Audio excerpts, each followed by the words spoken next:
খাওয়ার সময় এত কথা বলতে নেই আব্বু। মামা আর কোনো কিছু বললো না।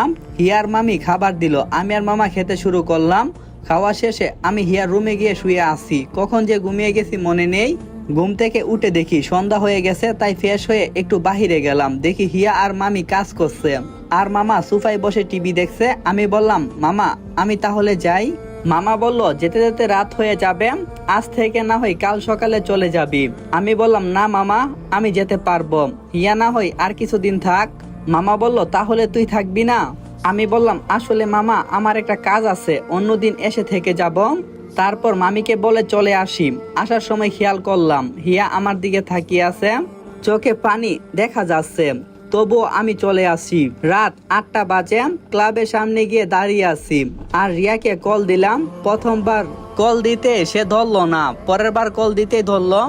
আমি বললাম, কোথায় তুমি? রিয়া বলল, এই তো বাসায়। ভিডিওর এই পর্যায়ে আমি আপনাদের কাছ থেকে কিছু সময় চেয়ে নিচ্ছি। সময়টুকু হতে পারে আপনার আর্থিক সচ্ছলতা নিয়ে আসার কারণ। বর্তমানে বিশ্বের অন্যতম জনপ্রিয় একটা বিশ্বস্ত অনলাইন গেমিং প্ল্যাটফর্ম ওয়ানএক্স এর সাথে তোমাদের পরিচয়টা করে দিতে চাই, যেখানে তোমাদের কয়েকজন বন্ধু রয়েছে, জয় হাবিব, ওরা অলরেডি ওইখানে খেলে আর নিজেরা আয় করছে। এই অ্যাপে আপনারা সমস্ত লাইভ ম্যাচের লাইভ স্ট্রিম ও ফলাফল দেখতে পারবেন এবং কি স্কোর অনুমান করে উপার্জন করতে পারবেন। আর ওয়ান্স এভিয়া ট্যুর গেমে রয়েছে আকাশ ছোঁয়ার আয় করার সুযোগ। আর এখন চলছে দুনিয়া কাঁপানোর অফার। পিন কমেন্টে থাকা লিংকে ক্লিক করো, রেজিস্ট্রেশন করো। রেজিস্ট্রেশনের সময় promo code Simon F use করো, তাহলে তুমি পাবে প্রথম ডিপোজিটে 200% বোনাস প্লাস 12,000 টাকা পর্যন্ত। সেই সাথে আরো রয়েছে 2,10,000 টাকার একটা বোনাস। আর যদি আপনার ভাগ্য আপনাকে সাহায্য করে এবং আপনি যদি একটু কৌশল অবলম্বন করতে পারেন, তাহলে আপনি এখান থেকে এমন কিছু পাবেন যেটা আপনি সবসময় চেয়েছেন, অর্থাৎ আর্থিক সচ্ছলতা। তাই একবার চেষ্টা করে দেখুন, অনেকের ভাগ্য পরিবর্তন হয়েছে, আপনারও হতে পারে। আর বিকাশ নগদ বা রকেট ইউজ করে জমা এবং উত্তোলন দুইটাই হবে ঝামেলাহীন। তো আর দেরি না করে পিন কমেন্টে থাকা লিংকে ক্লিক করো আর চলে যাও। আর অবশ্যই প্রোমো কোড ব্যবহার করো সাইমন এফ। আমি বললাম, আমি ক্লাবের সামনে দাঁড়িয়ে আছি, তাড়াতাড়ি আসো তো। রিয়া বলল, ওকে আসতেছি। এই বলে কল কেটে দিল। আমি ওইখানের একটা বেঞ্চে বসে রইলাম, বসে বসে ফোন টিপছি। একটু পর রিয়া এলো। আমি বললাম, আজ তোমাকে অনেক সুন্দর লাগছে। রিয়া বলল, তোমার জন্য এভাবে সাজছি। আচ্ছা চলো। এরপর একটা রিক্সা নিয়ে মার্কেটে গেলাম। রিক্সা থেকে নেমে ভাড়া দিয়ে শপিং মলে ঢুকলাম। রিয়াকে বললাম, কি কি নিবা নাও। তারপর রিয়া কিছু কাপড় চাপড় নিল আর কিছু কসমেটিক। তারপর রিয়া বলল, জান হয়ে গেছে। আমি বললাম, তাহলে চলো। তারপর বিল দিয়ে রেস্টুরেন্টে গেলাম। আমি বললাম, কি খাবে? তারপর রিয়া অর্ডার দিল, আমরা খেয়ে বিল দিয়ে চলে আসি। রিয়াকে ওর বাসার সামনে দিয়ে আমি বাসায় চলে আসি। আমাকে দেখে আম্মু বলল, কিরে তুই চলে এলি যে, আর তোর মামি তোকে থাকতে বলেনি? আমি বললাম, হ্যাঁ বলছিল, কিন্তু আমি চলে আসছি। তারপর আমি কোনো কিছু না বলে রুমে চলে আসি। রুমে এসে শুয়ে শুয়ে মোবাইল টিপছি। তখন হিয়া ফোন দিল। আমি ফোনটা কেটে দিলাম, আবার ফোন দিল। এরপর ধরলাম, ধরে বলতে লাগলাম, কি জন্য ফোন দিছস? হিয়া বলল, তুমি ঠিক মতো পৌঁছে গেছো তো? আমি বললাম, আর কিছু বলবি? হিয়া বলল, কি করো? আমি বললাম, শুয়ে আছি। হিয়া বলল, খাইছো? আমি বললাম, হিয়া বলল, আমাকে কিছু জিজ্ঞাসা করবে না? আমি বললাম, প্রয়োজন মনে করি না, এখন রাখো। এই বলে আমিও কল কেটে দিলাম। তারপর রিয়াকে কল দিলাম। ওইদিকে হিয়া শুয়ে শুয়ে কান্না করছে। তখন মামি এসে বলল, হিয়া তুই ভালো আছিস তো? হিয়া বলল, আমি ভালো আছি। তাহলে তুই কান্না করতেছিস কেন? দেখ সত্যি করে বলবি। তখন হিয়া বলল, আম্মু রাজ না আমাকে ভালোবাসে না, আর আমি তো ওকে মন প্রাণ দিয়ে ভালোবাসি। মামি বলল, দেখ কান্না করিস না মা, রাজ একদিন তোকে অনেক ভালোবাসবে। হিয়া বলল, তাই যেন হই আম্মু, আমি রাজকে ছাড়া বাঁচবো না। তারপর মামিও কান্না করতে করতে চলে গেল। এদিকে আমি রিয়ার সাথে কথা বলতে বলতে ঘুমিয়ে গেলাম। 2 দিন পর আম্মু বলল, রাজ তুই আজকে গিয়ে হিয়াকে নিয়ে আয়। আমি পারবো না আম্মু, তুমি মামাকে বলো দিয়ে যেতে, তুই গিয়ে নিয়ে আয়, তোর মামা এখন আসবে না। আমি বললাম, দেখি। এই বলে চলে গেলাম ক্লাবে। তারপর রিয়ার সাথে একটু সময় কাটিয়ে মামার বাড়ি গেলাম। ঘরে ঢুকে মামিকে বললাম, মামি হিয়াকে রেডি হতে বলেন, আম্মু ওকে যেতে বলছে। মামি বলল, তুই বস, আমি হিয়াকে বলছি। তারপর মামি চলে গেল। আমি বসে বসে ফোন টিপতে লাগলাম। একটু পর হিয়া এলো, এসে বলল, চলো আমি তৈরি হয়ে গেছি। তারপর মামিকে বলে আমরা চলে আসি বাসায়। বাসায় আসতেই হিয়া আম্মুকে জড়িয়ে ধরে বলতে লাগলো, আম্মু কেমন আছো? আম্মু উত্তরে বলল, হ্যাঁ ভালো আছি পাগল মেয়ে, তুই কেমন আছিস? হিয়া বলল, আমিও ভালো আছি আম্মু। আম্মু বলল, এত দূর জার্নি করে আসছো, যা রুমে যা ফ্রেশ হ। তারপর আমি আর হিয়া রুমে গেলাম। তখন হিয়া আমায় বলল, আচ্ছা রাজ, কি করলে তুমি আমায় ভালোবাসবে? আমি বললাম, তোকে আমি কোনোদিন ভালোবাসবো না, আর কিছুদিন পর তোকে ডিভোর্স দেব, আর আমি আমার পছন্দের মানুষটাকে বিয়ে করব। মানে রিয়াকে বিয়ে করব। আচ্ছা তুমি রিয়াকে বিয়ে করবে কিন্তু আমাকে ডিভোর্স দিও না। এই কথাটা বলে হিয়া যেন থমকে গেল, তার যেন দম বন্ধ হয়ে আসছে। আমি কিছু না বলে বারান্দায় গিয়ে দাঁড়িয়ে দাঁড়িয়ে ভাবছি আমি কি ভুল করছি। হিয়া তো আমার স্ত্রী, ওর উপর আমার সম্পূর্ণ অধিকার আছে, এসব ভাবছি। তখন রিয়া ফোন দিল। আমি ফোন ধরতে বললাম, রাজ কিছু টাকা লাগবে, প্লিজ তাড়াতাড়ি দাও। আমি বললাম কি করবে টাকা দিয়ে। রিয়া বলল পরে বলতেছি, আগে তুমি দাও। আমি বললাম কত? রিয়া বলল 10,000 টাকা। আমি বললাম তোমার বিকাশ অ্যাকাউন্টে পাঠাইছি। তারপর রিয়ার বিকাশ নাম্বারে 10,000 টাকা পাঠাইলাম। এদিকে হিয়া ওয়াশরুমে গিয়ে পানির কল ছেড়ে কান্না করছে আর বলছে, রাজ তুমি কি করে পারবে আমাকে ছাড়া অন্য একটা মেয়েকে বিয়ে করতে। প্রায় 30 মিনিট পর একেবারে গোসল করে বের হলাম। এদিকে আমিও রুমে গিয়ে শুয়ে আছি। তখনই আমি যা দেখলাম যেন আমার চোখ বন্ধ হয়ে আসলো। আমি রুমের বাইরে গেলাম, যা দেখে চোখ বন্ধ করে রুম থেকে বের হয়ে আসলাম। এদিকে হিয়া ভাবছে, রাজ এমন আবার ভাববে না তো যে আমি শরীর দেখিয়ে ওকে আকৃষ্ট করার চেষ্টা করছি? এটাই ভাববে হয়তো। কেন যে টাওয়াল খুলতে গেলাম দূর। এদিকে আমি টিভি দেখতে লাগলাম। বারবার ওই দৃশ্যটা চোখের সামনে ভেসে আসছে। দূর, আমার কোনো কিছুই ভাল লাগছে না।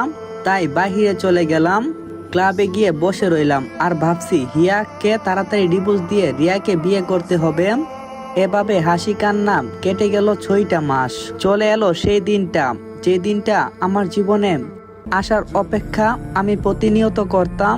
হ্যাঁ, আমি হিয়াকে ডিভোর্স দেব। অনেক আগে উকিলের সাথে কথা বলে সবকিছু রেডি করে রেখেছি। ডিভোর্স পেপার নিয়ে বসে আছি, কিন্তু সাইন করতে পারছি না। মনে হচ্ছে আমি ভুল করছি। এসব ভাবতে ভাবতে সাইন করে দিলাম। তখন আম্মু এসে ডিভোর্স পেপারটা নিয়ে ছিঁড়ে ফেলে দিল আর আমাকে একটা চড় মারলো আর বলল, তুই কাকে ডিভোর্স দেওয়ার জন্য যাচ্ছিস? রাজ তোর কপাল ভালো, তাই হিয়ার মতো একটা মেয়ে পেলিম, আর তুই হিয়াকে ডিভোর্স দিতে যাচ্ছিস ওই রিয়া নামের মেয়েটার জন্য। আমি বললাম, তুমি এসব কি করে জানলে? আম্মু বলল, আমি সব কিছু জানি। আজ তোকে কিছু সত্যি কথা বলি শুন। রিয়া একটা লোভী মেয়ে, কতগুলো ছেলেকে ওর প্রেমের জালে ফাঁসিয়েছে হিসাব নেই। ওদের কাছ থেকে টাকা নিয়ে পালিয়ে যেত। তুই রিয়াকে ফোন দিয়ে দেখতো। আম্মুর কথাই আমি রিয়াকে কল দিলাম, কিন্তু ফোন বন্ধ বলছে। আম্মু বলল, পাবি না, কারণ রিয়া পালিয়ে গেছে। আর শুন, তোর সাথে হিয়ার বিয়েটা একটা প্ল্যান আমি করছিলাম। সেই প্ল্যানে হিয়া শুধু আমার সাথ দিচ্ছিল, কারণ হিয়া তোকে অনেক ভালোবাসে। তার একটা ছোটখাটো উদাহরণ দেই। তোর মনে আছে ছোটবেলায় তোর একবার অনেক জ্বর আসছিল, কোনো ওষুধেই কাম হচ্ছিল না। বিদায় তোকে হাসপাতালে নেওয়া হয়। তারপর বিভিন্ন পরীক্ষা বলতেছিল তোর একটা কিডনি ড্যামেজ হয়ে গেছে। তখন আমরা অনেক ভেঙে পড়ছিলাম। তোর গ্রুপের কোনো কিডনি আমরা খুঁজে পাচ্ছিলাম না। তখন হিয়া এসে বলল সে কিডনি দেবে। আমরা অনেক বুঝিয়েছি, কিন্তু লাভ হয়নি, কারণ হিয়া তোকে নিজের চেয়ে অনেক বেশি ভালোবাসে। ও তখন একটা কথা বলছিল, আমার জীবন দিও, আমি রাজভাইকে বাঁচাবো, আমি বাঁচাবো, তোমরা আমাকে বাধা দিও না। যদি আমাকে বাধা দেওয়ার চেষ্টা করো তাহলে আমি আমার জীবন শেষ করে দেব। আমি তখন বুঝতে পারছিলাম যে মেয়েটা তোকে কত ভালোবাসে। তোর অপারেশন শেষ হই, তুই সুস্থ হস, কিন্তু হিয়ার অবস্থা অনেকটাই খারাপ। তাই হিয়াকে বাইরে নিয়ে যাওয়া হয়। 1 বছর পর সুস্থ হয়ে ও দেশে আসে। ও যে সময় বাসায় আসছিল তুই তখন বাসায় ছিলি না। হিয়া তখন আমার পায়ে পড়ে বলতে লাগলো, বড় আম্মু, আমি রাজভাইয়াকে ছাড়া বাঁচবো না। তারপর আমি তোর আব্বু মিলে একটা প্ল্যান করি, কারণ তুই কখনো হিয়াকে বিয়ে করবি না, আর তোর আর হিয়ার বিয়ে দেই। জানিস রাজ, মেয়েটা এত খুশি হয়েছিল যে বলে বোঝানো যাবে না। কিন্তু তুই এটা কি করলি? মেয়েটাকে দিনের পর দিন কষ্ট দিলি। ছি রাজ। তখন আমার চোখ দিয়ে পানি পড়ছে। আমি বলতে লাগলাম, এ কথা তুমি আমাকে আগে বললে না কেন মা? তখন মা বলল, এ কথা বলতে হিয়া নিষেধ করছিল, কিন্তু আজ তার কথাটা রাখতে পারলাম না, বাধ্য হলাম কথাটা বলতে। আরো কিছুক্ষণ আম্মা আমাকে বকাঝকা করলো। আমি কান্না করতে লাগলাম। আমি বললাম, আম্মু, আমার কোনো কিছু ভালো লাগছে না, আমি রুমে যাব। এই বলে রুমে চলে আসলাম। রুমে এসে বিছানায় বসে পড়লাম। চিৎকার করে কান্না করতে ইচ্ছে করছে। আমি মেয়েটাকে কেন বোঝার চেষ্টা করলাম না। আমি কান্না করছি না, আজ থেকে হিয়াকে আর কষ্ট দেব না। আমার সবটা দিয়ে আমি হিয়াকে রক্ষা করব, আগলে রাখবো, যেমন করে পাখি তার বাচ্চাগুলাকে আগলে রাখে। বাহিরে গিয়ে হিয়াকে ডাকতে লাগলাম, কিন্তু হিয়া কোথাও নেই। আমার মাথা যেন কিছুই কাজ করছে না, কি করব? এদিক ওদিক ঘুরতে লাগলাম, কিন্তু হিয়াকে পাচ্ছি না। তাই আম্মুর কাছে গিয়ে বললাম, আম্মু হিয়া কোথায়? আম্মু কিছু বলছে না। আমি আম্মুর পায়ে ধরে বললাম, আম্মু প্লিজ আগে সব কিছু ভুলে যাও, বলো আমার হিয়া কোথায়। আমি হিয়ার কাছে একবার মাপ চাইবো, না হলে আমি মরেও শান্তি পাবো না। তখন আম্মু বলল, হিয়া ওদের বাড়িতে চলে গেছে। আমি আর কোনো কথা না বলে গাড়ির চাবিটা বের করে গাড়িটা স্টার্ট দিয়ে বের হয়ে পড়লাম। গাড়ি চালাচ্ছি আর কান্না করছি আর ভাবছি হিয়া আমাকে ক্ষমা করবে তো। একটু পর হিয়াদের বাসায় পৌঁছে গেলাম। গাড়ি থেকে নেমে চলে গেলাম ভিতরে। আমি যেতেই মামি বলল, কি হয়েছে রাজ, একা একা চলে এলে কেন? আমি বললাম, আম্মু হিয়া কোথায়? মামি বলল, কি বললি, আবার বল। আমি বললাম, পরে বলবো, আগে বলো হিয়া কোথায়? হিয়া তো ওর রুমে। আমি আর কোনো কিছু না বলে হিয়ার রুমে চলে গেলাম। গিয়ে দেখি হিয়া শুয়ে আছে। আমি গিয়ে হিয়ার পা ধরে বললাম, আমাকে মাফ করে দেওয়া যাবে হিয়া? আগে সব কিছুর জন্য আমি তোমার কাছে ক্ষমা চাচ্ছি। প্লিজ হিয়া আমাকে মাফ করে দাও। আমি তোমাকে অনেক কষ্ট দিছি, আমার ভুল হয়ে গেছে। উত্তরে হিয়া বলল, মাফ কেন চাচ্ছেন? আপনি তো কোনো ভুল করেননি। আমি বললাম, প্লিজ হিয়া আমাকে মাফ করে দাও, না হলে কিন্তু আমি মরেও শান্তি পাবো না। তখনই হিয়া উঠে আমার মুখ চেপে ধরে বলল, চুপ, একদম চুপ। তোর ওই মুখে মরার কথা তুলবি না। আমি তোকে নিজের চেয়ে অনেক ভালোবাসি। আমি ওর চোখ মুছে দিয়ে ওকে জড়িয়ে ধরে কেঁদে দিয়ে বললাম, আমার অনেক ভুল হয়ে গেছে। আজ থেকে আমি তোকে অনেক ভালোবাসবো আর সব সময় তোকে আগলে রাখবো। তখন হিয়া বলল, হয়েছে হয়েছে, এবার কান্না থামাও। আমি বললাম, হিয়া একটা কথা বলবো?